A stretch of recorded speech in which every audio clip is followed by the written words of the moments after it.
There is a place on almost every piece of land that draws danger to it like nowhere else, and most people never think twice about it. Your water source. The stream that winds through the back pasture, the pond the animals drink from, the ditch that runs along the lane, the spring that feeds the well.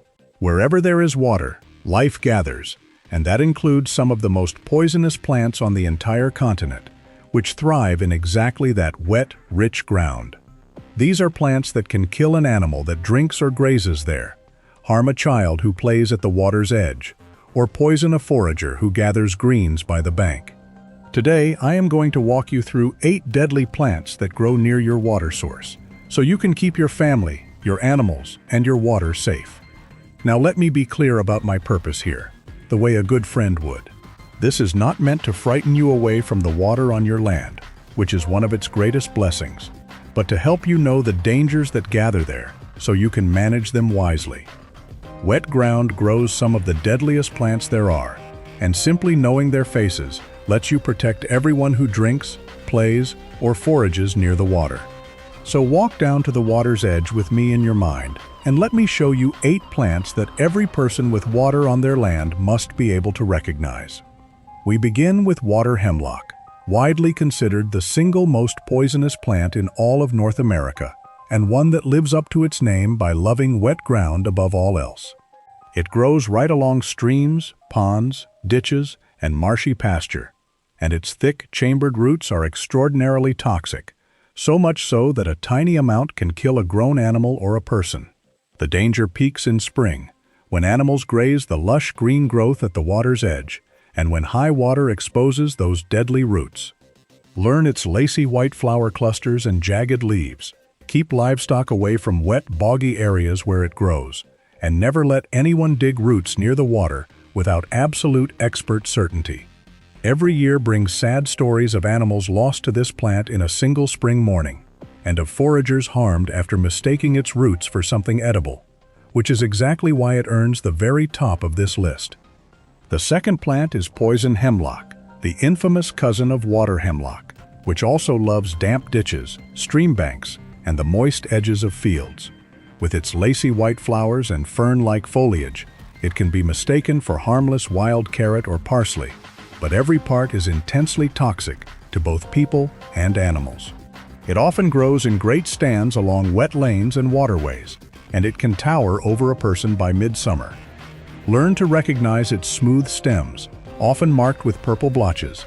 Keep it away from where animals drink and graze, and if you remove it, wear gloves and never burn it, because even the smoke is dangerous to breathe.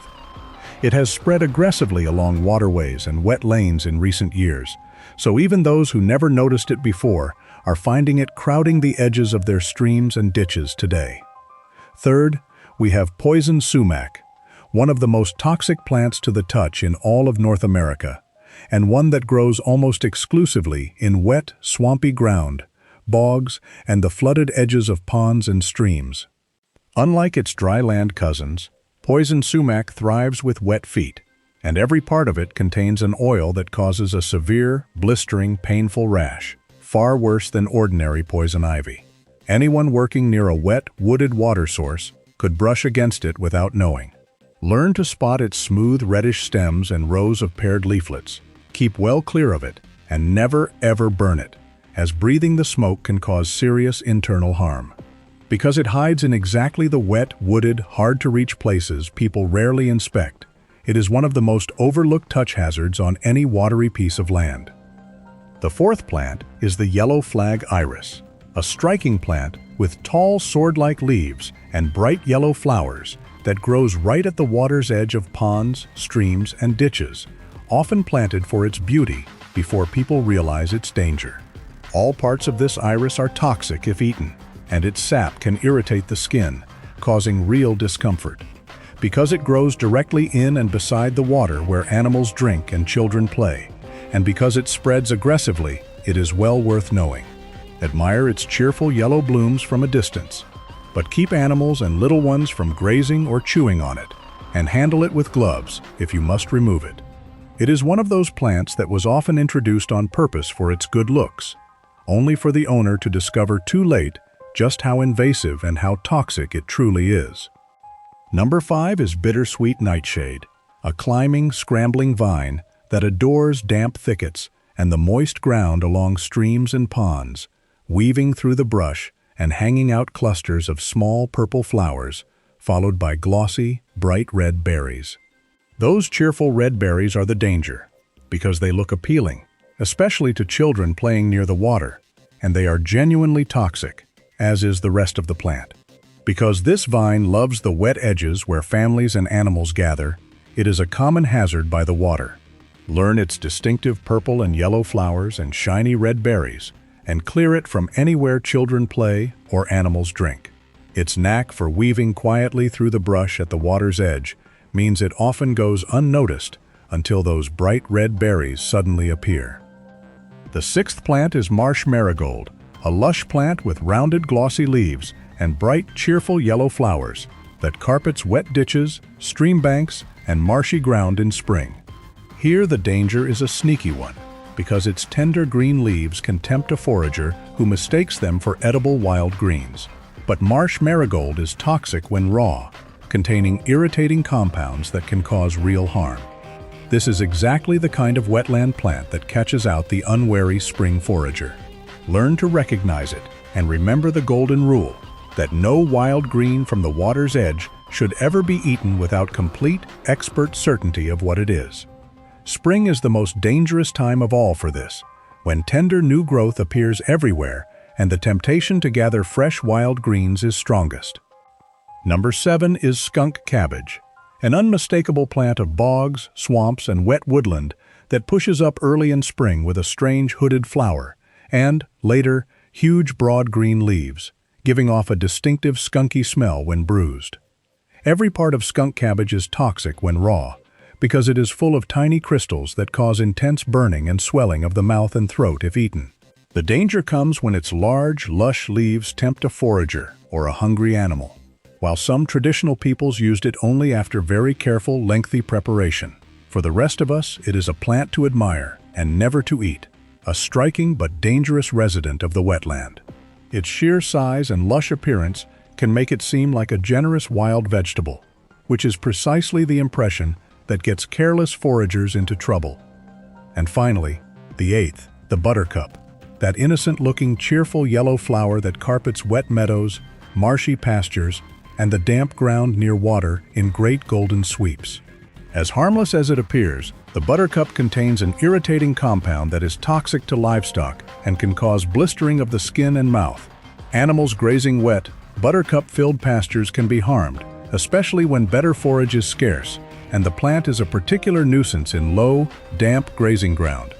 Learn to recognize those glossy yellow flowers, manage them in your wet pastures, and be aware that a field golden with buttercups near the water is not the harmless picture it seems.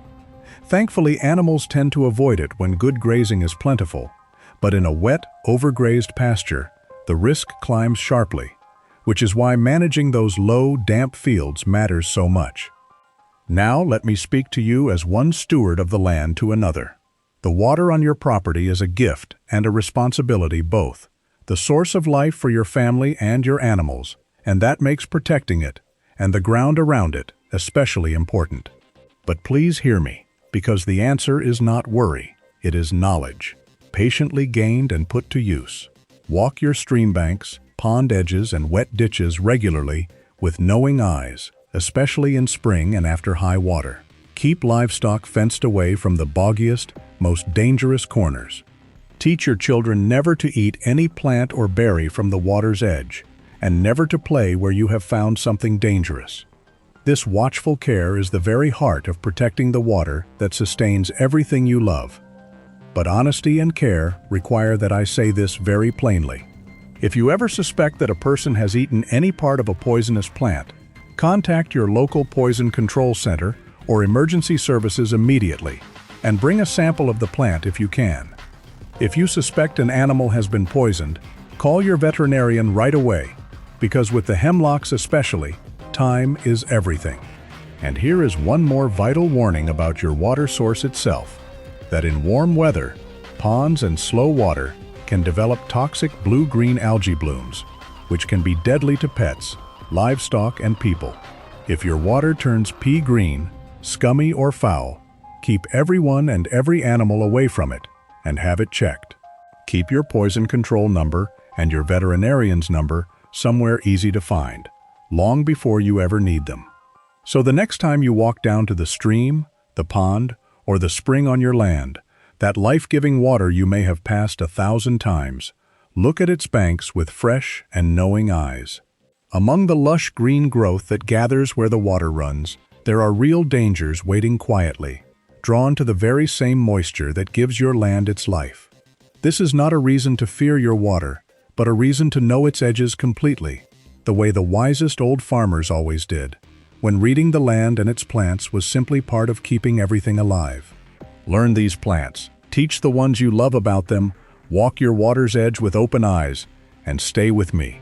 Because knowing the dangers that gather near the water is exactly what allows you to enjoy its blessings safely, wisely, and for many good years to come.